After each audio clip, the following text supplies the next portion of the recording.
Thank you, Dave. 11 degrees at the airport, 7:33. Good morning, everyone. As the four political party leaders head back out on the campaign trail this morning after last night's leaders' debate, they have some new economic data to pour over. Canada's economy adding about 6,600 jobs last month, essentially reversing a decline in June. But it wasn't enough to change the national unemployment rate that is stuck at 6.8%. Been this way for 6 months in a row.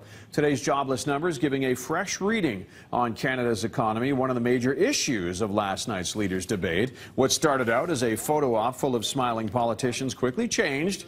Liberal leader Justin Trudeau, NDP leader Tom Mulcair, the Green Party's Elizabeth May, all launching an all-out assault on Stephen Harper. As expected, the economy playing a major role in the debate last night. Harper's three opponents all challenging the Conservative leader on his economic record.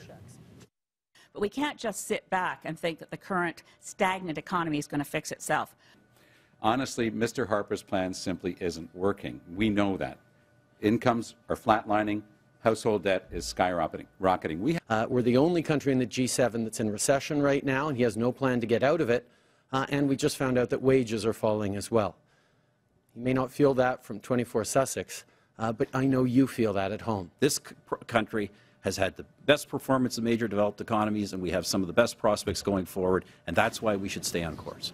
Counting today, Stats Canada is going to be releasing 3 sets of monthly economic data before the October 19th election. The final figures for September will come out just 10 days before we go to the polls. Okay, back to the debate now. So was there a clear winner last night? Political watchers say all 4 party leaders did well, holding their own with no clear winner or clear loser.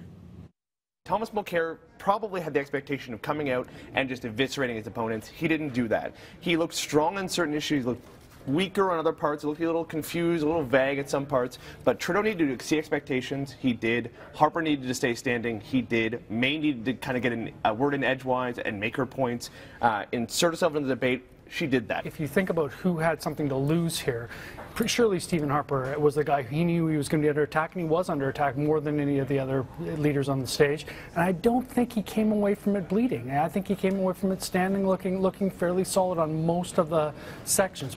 The debate getting a lot of attention on social media last night. About 200,000 tweets about what the leaders were saying came out during the 2-hour debate. Here in the province of Alberta, Premier Rachel Notley says Stephen Harper needs to get his head around the fact Alberta has chosen the NDP provincially, but she says she will not be trading pot shots with Harper. I am not going to engage in negative campaigning against other candidates. I don't think that that is helpful. Our Premier says whether the federal Tories like it or not, Albertans voted in favor of getting rid of a Conservative government here. Premier Notley is responding, of course, to comments made earlier this week when Harper criticized the Notley government for hiking taxes after being elected in spring while delaying a full budget, until fall. Premier Notley says she was surprised by the remarks from Harper, adding it's unusual for Ottawa politicians to attack premiers during federal election campaigns.